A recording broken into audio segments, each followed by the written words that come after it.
Welcome to the Tech Egg. Don't get scrambled. Enjoy the video. In this video, I will show how to make hot chocolate powder with cocoa powder. Start by measuring 1 cup cocoa, 2 cups powdered milk, 1 cup sugar, and 1 teaspoon salt, then sift together. Add flavor boosters like 2 teaspoons vanilla powder or 1 teaspoon cinnamon. Mix thoroughly, taste, and adjust sweetness or salt. Pack into a sealed jar, label with date, and shake before each use to reblend settled ingredients.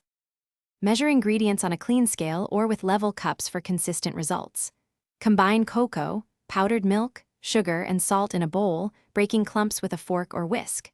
For richer mix, swap 1/4 cup sugar for 1/4 cup brown sugar, or add 2 tablespoons dry cocoa for extra intensity.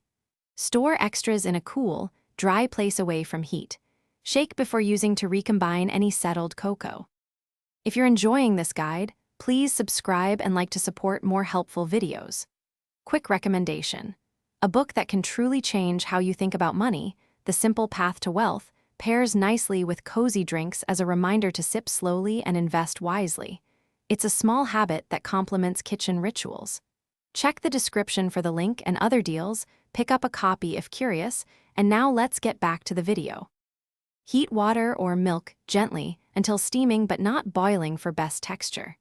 Spoon 3 tablespoons of your homemade hot chocolate powder into a mug and whisk with about 2 to 3 ounces hot water until smooth, forming a paste. Pour in 6 to 8 ounces hot milk while stirring to create a silky finish. Taste and tweak by adding more powder for thickness or a splash of vanilla for warmth. Thanks for watching. Consider subscribing if I helped unscramble your problems.